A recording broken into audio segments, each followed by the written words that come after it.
کبھی تم نے یہ سوچا ہے کہ آخر میں اللہ تم سے کیا چاہتا ہے، یا جو تمہارے ساتھ ہو رہا ہے وہ ہمیشہ ہوتا رہے گا؟ کیا واقعی ہی تم تقدیر کے قیدی ہو؟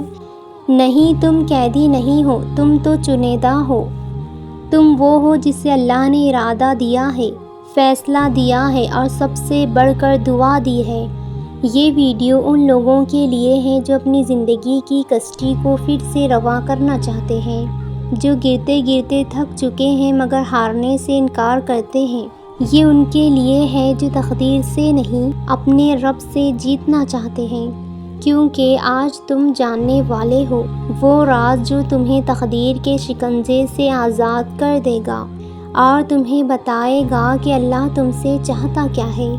تیار ہو جاؤ، تمہاری زندگی بدلنے والی ہے۔ کبھی تم نے سوچا ہے کہ تمہاری تقدیر کیا ہے؟ کیا جو لکھ دیا گیا ہے وہی ہونا ہے؟ کیا انسان کو اللہ نے مجبور پیدا کیا ہے؟ نہیں، ہرگز نہیں۔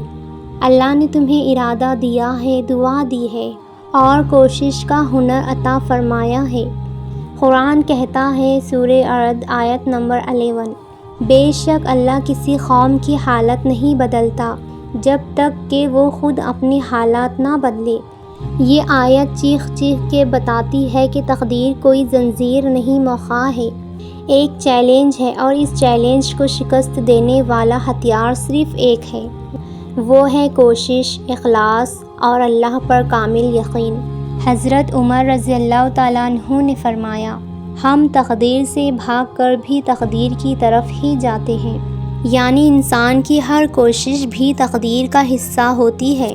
اللہ کیا چاہتا ہے؟ اللہ چاہتا ہے تم کوشش کرو، دعا کرو، تم یقین رکھو، ہمت رکھو، اور جب تم گر جاؤ نا پھر سے اٹھو، کیونکہ میرا رب کہتا ہے، جب میرے بندے میرے بارے میں سوال کرے تو انہیں کہہ دو میں قریب ہوں ان کے۔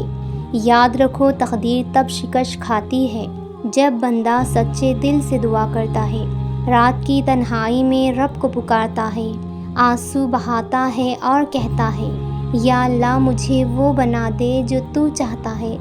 جب بندہ خود کو اللہ کے سپرد کرتا ہے تب وہ تقدیر پر نہیں بلکہ اللہ کی رضا میں جیت جاتا ہے، اور یہی اصل کامیابی ہے۔ تو آج سے عہد کرو کہ تم تقدیر کے خوف سے نہیں، اللہ کے بھروسے پر جیو گے، کوشش کرو گے اور وہ بنو گے جو رب چاہتا ہے، کیونکہ اللہ بھی تمہارے لیے وہی چاہتا ہے جو تمہارے حق میں بہتر ہے۔